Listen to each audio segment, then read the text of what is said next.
Friends, welcome to Rakesh బాబాయ్ forms. మన ఫామ్లో మన చిన్నప్పటి నుంచి మన అమ్మ నాన్న కష్టపడి సంపాదించింది ఒకటే చోట 3 ఎకరాలు. ఆ చెట్టు ఉంది కదా, ఆ చెట్టు కాంచి కింది వైపు 2.5 ఎకరం, ఇది ఒక అర ఎకరం, మొత్తం 3 ఎకరాలు. ఇక్కడ ఏంటంటే లాస్ట్ టైం, ఇప్పుడు ప్రజెంట్ కాకుండా లాస్ట్ టైం టీడీపీ గవర్నమెంట్ వచ్చినప్పుడు అంటే 2014లో అప్పుడు మనం ఏంటంటే ఇక్కడ కాలువ నీళ్ళు రావట్లేదు, కాలువ నీళ్ళు ఎవరు రానియట్లేదు. ఇక్కడ ఏంటంటే ఇది మనకు కాలువ వచ్చే ప్లేస్ అయితే ఇది, మన పంట కాలువ వచ్చేది మెయిన్ కాలువ అయితే అది కాదు. అక్కడ నుంచి కాలువ వస్తూ ఉండేది, కాలువ వస్తూ ఉంటే నీళ్ళు వస్తూ ఉంటే కొంతమంది ఇక్కడ నీళ్ళు రానియలేదు మా పై పొలం వాళ్ళు.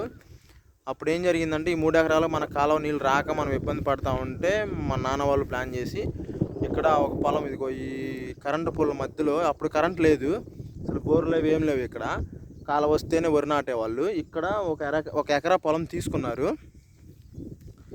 అప్పుడు నేను అంతా 7th 8th చదువుతున్నాను, నాకు కరెక్ట్గా ఐడియా లేదు. అక్కడ ఒక ఎకరా పొలం తీసుకుంటే ఆ పొలం వాళ్ళు మనకి ఇచ్చారు, మనము డబ్బులు కూడా కట్టాము. కానీ తర్వాత వాళ్ళకి ఎవరో ప్లాన్ చేసి చెప్పడం వల్ల వాళ్ళు వెనక్కి రివర్స్ వచ్చేసి మన నాన్న దగ్గరికి అమ్మ దగ్గరికి వచ్చేసి డబ్బులు రిటర్న్ ఇచ్చేసి, వాళ్ళు మా ఇంట్లో ఒప్పుకోవట్లేదని చెప్పి రిటర్న్ ఇవ్వడం వల్ల మనం ఆ ఎకరా వెనక్కి వెళ్ళిపోయింది. ప్లాన్ చేసి వాళ్ళు ఇవ్వలేదు. ఎవరు ఎన్ని చేసినా కానీ మనకి సపోర్ట్ వస్తుంది. అందువల్ల ఈ 3 ఎకరాలు కూడా మనం అమ్మాల్సి వచ్చింది. 3 ఎకరాలలో 2.5 ఎకరం అమ్మేసాం, అర ఎకరా ఉంది. ఈ అర ఎకరాలో మనం ఇప్పుడు కంది మినిమేసాము. అప్పటి నుంచి మనం వరి కానీ ఏ సీజన్లో ఆ సీజన్కి తగ్గట్టు మనం చేసుకుంటూ వస్తూ ఉన్నాం. ఇప్పుడు కంది మినిమేస్తే కంది అసలు మొలవలేదు, మినుము ఒక్కటే ఉంది.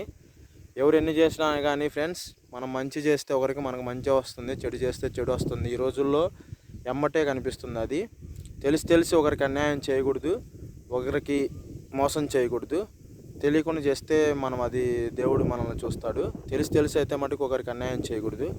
కొంతమంది ప్లాన్ చేసి చేశారు, అందువల్ల మనకి నష్టపోయాం. బట్ అయితే ఏం లేదు, ఇప్పుడు మన సొంత పొలం ఇక్కడ ఒకే చోట 3 ఎకరాలు ఉండేది, కానీ ఇప్పుడు మటుకు అక్కడ ఒక ఎకరా, అక్కడ ఒక ఎకరా ఉంది. అందువల్ల ఇబ్బంది ఏం లేదు. Thank you friends. తర్వాత మనం ఇది అమ్మేసినా కానీ మనం మళ్ళీ పొలం కొనుక్కోగలిగాము. కష్టపడి పనిచేసి మా నాన్న వాళ్ళు 3 ఎకరాలు కొనగలిగారు. అయితే అక్కడ ఒక ఎకరా, అక్కడ ఒక ఎకరా, తప్పదు. ఏమైనా కానీ మనం ఒకరిని ఇబ్బంది పెట్టకూడదు, అది వరకు అయితే నా policy. Thank you friends, thank you.